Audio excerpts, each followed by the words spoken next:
నమస్తే, నేను అడ్వకేట్ ప్రభాకర్.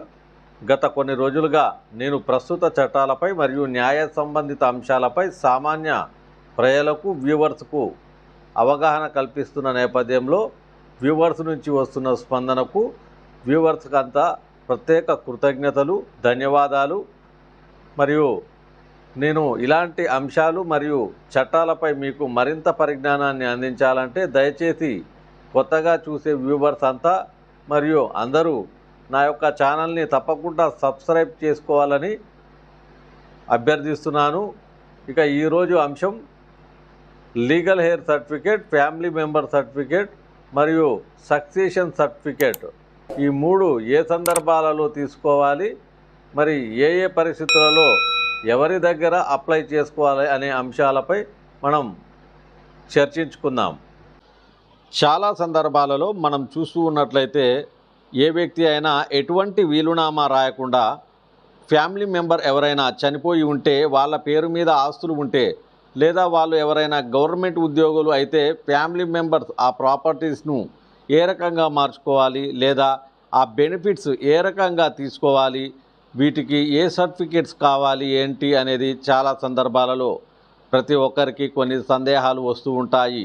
ఈరోజు మనం ఈ వీడియోలో ఫ్యామిలీ మెంబర్ సర్టిఫికేట్ అంటే ఏంటి, లీగల్ హెయిర్ సర్టిఫికేట్ అంటే ఏంటి, సక్సెషన్ సర్టిఫికేట్ అంటే ఏమిటి, ఈ మూడింటి గురించి, వాటి మధ్య వ్యత్యాసాల గురించి, ఏ సందర్భాలలో వాటిని తీసుకోవటం జరుగుతుంది అనే దాని గురించి తెలుసుకుందాం.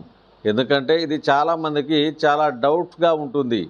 ఎప్పుడు కూడా కేసులు ఫైల్ చేయాలంటే లీగల్ హెయిర్ సర్టిఫికేట్ తీసుకోవాలా, లేకపోతే ఫ్యామిలీ మెంబర్ సర్టిఫికేట్ తీసుకోవాలా, ఎవరిస్తారు ఏంటి అనేది క్లారిటీ ఉండదు ఒక్కొక్కసారి. మొదటగా ఈ మూడింటికి మధ్య డిఫరెన్స్ ఏంటి అనేది తెలుసుకుందాం. ఫ్యామిలీ మెంబర్ సర్టిఫికేట్ అంటే ఒక వ్యక్తి ఫ్యామిలీ మెంబర్స్ చనిపోతే ఆ ఫ్యామిలీ మెంబర్ సర్టిఫికేట్ ఆ వ్యక్తి గవర్నమెంట్ ఎంప్లాయీ అయితే ఆర్డీఓ కానీ, మున్సిపల్ కార్పొరేషన్ సంబంధిత ఎంఆర్ఓలు వీళ్ళు ఆ ఫ్యామిలీ మెంబర్స్కి ఇస్తారు. ఈ ఫ్యామిలీ మెంబర్ సర్టిఫికేట్ ఆ వ్యక్తి గవర్నమెంట్ ఎంప్లాయీ అయితే అతని పిఎఫ్, పెన్షన్ కానీ సంబంధించిన బెనిఫిట్స్ ఆ ఫ్యామిలీ మెంబర్స్లో ఉన్న వ్యక్తికి అలాట్ చేయడానికి ఉపయోగపడుతుంది. అంతే తప్ప ఆస్తులు అతని పేరు మీద ఉన్న వీలునామా రాయని ఆస్తులు ఏవైతే ఉన్నాయో వాటిని లీగల్ హెయిర్స్ మధ్య పంచటానికి ఫ్యామిలీ మెంబర్ సర్టిఫికేట్ పనికిరాదు. Family member certificate government authority వాళ్ళు ఇస్తారు. గవర్నమెంట్ ఎంప్లాయీస్ అయితే కనుక వాళ్ళు ఇస్తారు. ఇన్ కేస్ లేదంటే ప్రైవేటుగా కూడా కోర్టు దగ్గర అఫిడవిట్ సబ్మిట్ చేసి తీసుకుంటూ ఉంటారు. ఆ ఫ్యామిలీ మెంబర్ సర్టిఫికేట్ అనేది ఓన్లీ ఇటువంటి పెన్షన్ వీటికి సంబంధించి మాత్రమే యూజ్ అవుతుంది తప్ప ఆస్తులకు సంబంధించి కాదు. Legal heir certificate, succession certificate ఇవి ఎవరు ఇస్తారు, ఎక్కడికి వెళ్ళాలి అంటే యాక్చువల్గా లీగల్ హెయిర్ సర్టిఫికేట్కి, సక్సెషన్ సర్టిఫికేట్కి చాలా తక్కువ డిఫరెన్స్ ఉంటుంది. దీని విషయంలో చాలామంది కన్ఫ్యూజ్ అవుతుంటారు. లీగల్ హెయిర్ సర్టిఫికేట్ అంటే చనిపోయిన వ్యక్తి ఎటువంటి వీలునామా కానీ ఆ ప్రాపర్టీస్కు సంబంధించి ఎవరికి చెందాలని ఏమీ రాయకుండా చనిపోతే ఆ ప్రాపర్టీస్ ఆ ఫ్యామిలీ మెంబర్స్ మధ్య లేదా ఆ లీగల్ హెయిర్ ఆ వారసులు ఎవరైతే ఉంటారో వాళ్ళ పేరు మీద కన్వర్ట్ అవ్వాలి. అలా కన్వర్ట్ అవ్వాలంటే వీళ్ళే మా పేరు అంటే మా పేరు అని అనుకుంటే కుదరదు. వీళ్ళ ఫ్యామిలీ మెంబర్స్ ఫలానా వాళ్ళండి, సో వీళ్ళకి ఈ ప్రాపర్టీలు ఏవైతే డిసీజ్డ్ పర్సన్ ఉన్నాయో ఆ చనిపోయిన వ్యక్తి యొక్క ఆస్తులకి వీళ్ళని వారసులుగా డిక్లేర్ చేయండి అంటూ కోర్టును అప్రోచ్ అయ్యి తీసుకునేదే లీగల్ హెయిర్ సర్టిఫికేట్. ప్రాపర్టీస్ ఎవరి పేరు మీద రాయకుండా ఖాళీగా ఉన్న వ్యక్తి యొక్క ఆస్తులని లీగల్ హెయిర్ ఫ్యామిలీ మెంబర్స్ పేర్ల మీదకి డిక్లేర్ అవ్వాలంటే డిక్లరేషన్ సూట్ లాగా వేసుకుంటారు. అది లీగల్ హెయిర్ సర్టిఫికేట్. దీనికి ప్రొసీడింగ్ ప్రకారం ఎట్లా ఉంటుంది అంటే లీగల్ హెయిర్ సర్టిఫికేట్ కోర్టుకు వెళ్ళి తీసుకోవాల్సి ఉంటుంది. దీనికి చనిపోయిన వ్యక్తి యొక్క డెత్ సర్టిఫికేట్, వీళ్ళు ఫలానా ఫ్యామిలీ అంటూ వాళ్ళ ఆధార్ కార్డు కానీ, రేషన్ కార్డు కానీ ఇవన్నీ ఉంటాయి.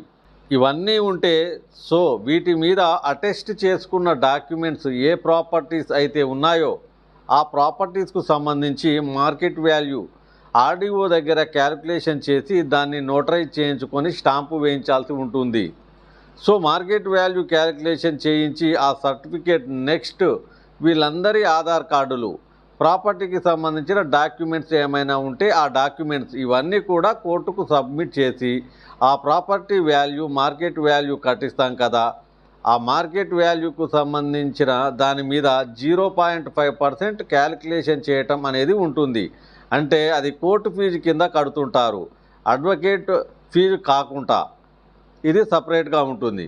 సో చాలామందికి ఉండే డౌట్ ఏంటంటే ఈ సక్సెషన్ సర్టిఫికేట్ ఇది ఒకటేనా అంటే కాదు, ఇది వేరు అది వేరు. లీగల్ హెయిర్ సర్టిఫికేట్ ప్రాపర్టీ వాటికి సంబంధించి యూజ్ అవుతుంది. ఇది ఖచ్చితంగా ఆ చనిపోయిన వ్యక్తి ఈ డాక్యుమెంట్స్ అవన్నీ మెన్షన్ చేసి వేసుకుంటే లీగల్ హెయిర్ సర్టిఫికేట్ అంటే కోర్టు డిక్లేర్ చేస్తుంది. కొన్ని సందర్భాల్లో మనం ముందుగా ఆ ప్రాపర్టీని ఇంకెవరైనా కబ్జా చేస్తారని అనుకుంటే పబ్లికేషన్ కూడా నోటీస్ ఇస్తాము. పబ్లికేషన్ అయిపోయిన తర్వాత ఆ కాపీని కోర్టుకు డాక్యుమెంట్ కింద సబ్మిట్ చేస్తాము. ఎవరైనా డిస్ప్యూటెడ్ పర్సన్ ఉంటే కనుక వాళ్ళు ఆ పబ్లికేషన్ చూసుకొని మనం కోర్టులో లీగల్ హెయిర్ సర్టిఫికేట్ కోసం ఫైల్ చేసినప్పుడు వాళ్ళు వచ్చి ఆ అబ్జెక్షన్ పెట్టడానికి వీలుంటుంది. కోర్టు ప్రొసీడింగ్స్లో లీగల్ హెయిర్ సర్టిఫికేట్ తీసుకోవాలంటే కోర్టులో అంటే ఏ సర్టిఫికేట్ అయినా ఇది సర్టిఫికేట్ లాగా కోర్టు ఇవ్వరు, అది డిక్రీ కింద ఇస్తారు. అది కోర్టు ఆర్డర్ని తీసుకొని రిజిస్టర్ ఆఫీస్కి వెళ్ళి ప్రాపర్టీస్ని వాళ్ళ పేరు మీదకి కన్వర్ట్ చేసుకోవడం అనేది ఉంటుంది. సో లీగల్ హెయిర్ సర్టిఫికేట్స్కి సక్సెషన్ సర్టిఫికేట్కు వీటికి ఉన్న తేడా గురించి మనం మాట్లాడాం. అలాగే ఏ డాక్యుమెంట్స్ కావాలనేది తెలుసుకున్నాం. నెక్స్ట్ వీటికి సంబంధించి కోర్టు ఫీజు ఎంత అవుతుంది అంటే లీగల్ హెయిర్ సర్టిఫికేట్ విషయానికి వచ్చేసరికి 0.5%, అది కూడా క్యాలిక్యులేషన్ ఉంటుంది. ఇంత అని ఫిక్స్ చేసి చెప్పడానికి వీలు లేదు, కామన్గా 0.5% అనేది ఉంటుంది. అలాగే సక్సెషన్ సర్టిఫికేట్కి సంబంధించి ప్రొసీడింగ్స్ ఏమిటి తెలుసుకుందాం. సక్సెషన్ సర్టిఫికేట్ అనేది బ్యాంకులో ఫిక్స్డ్ డిపాజిట్లకు కానీ నామినీ ఉంటే నామినీకే ఇస్తారు.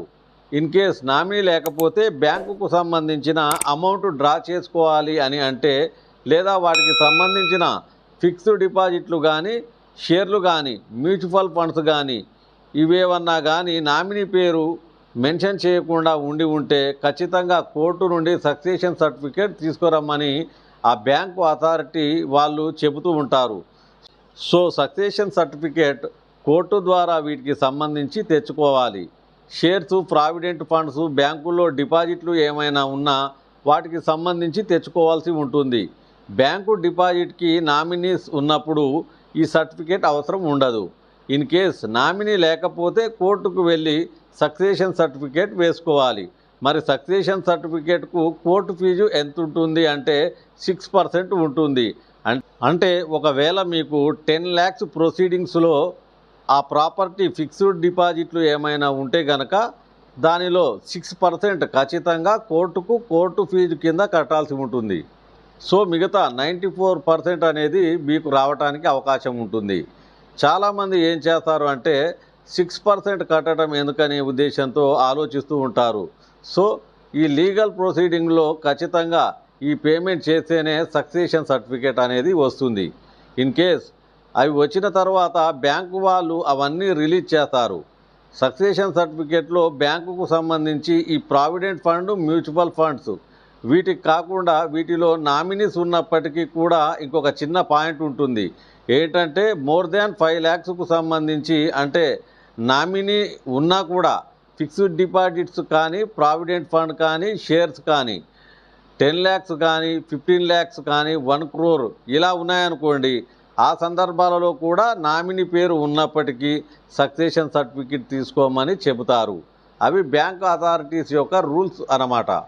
సో బిలో 5 lakhs వారికి నామినీ ఉన్నా సరిపోతుంది, సక్సెషన్ సర్టిఫికేట్తో పని లేదు.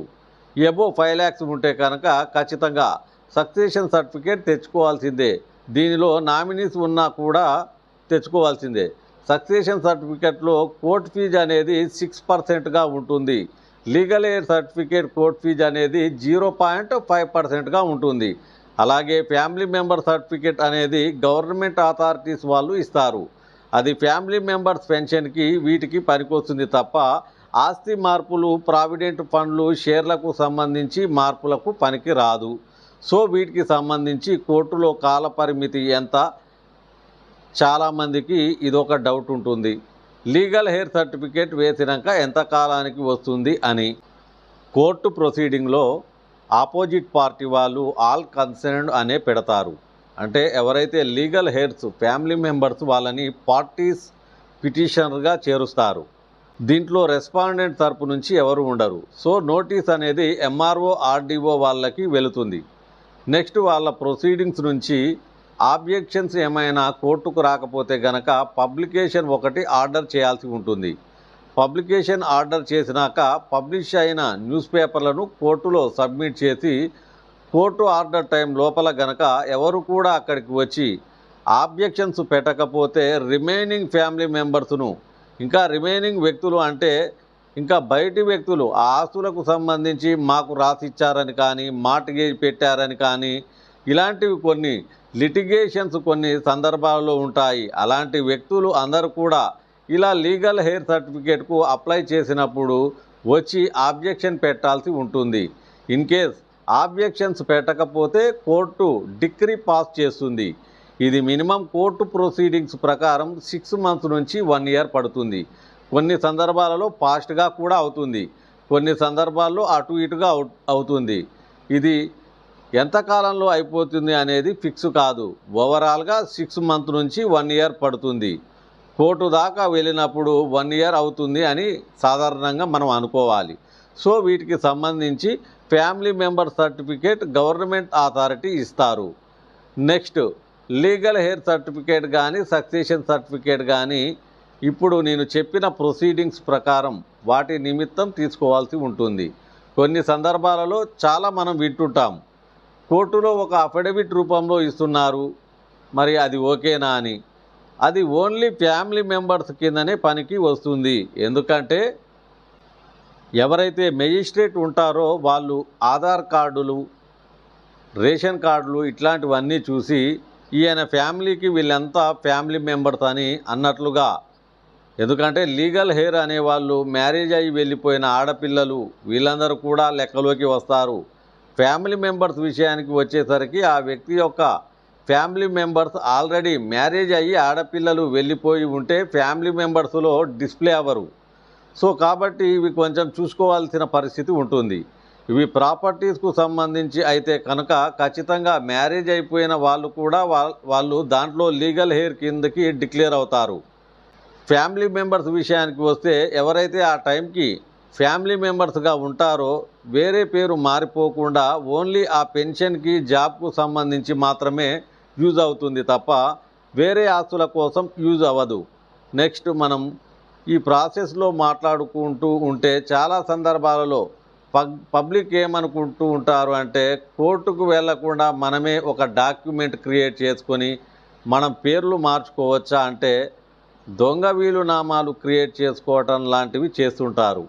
ఇవి ఎప్పుడు వర్కౌట్ అవుతూ ఉంటాయి అంటే ఎవరు ఆబ్జెక్షన్ చెప్పనంత వరకు మీరు ఒక వీలునామా క్రియేట్ చేసుకొని వేసుకోవడం అనేది జరుగుతూ ఉంటుంది. కానీ అది ఎప్పుడు కూడా సజెస్టబుల్ కాదు.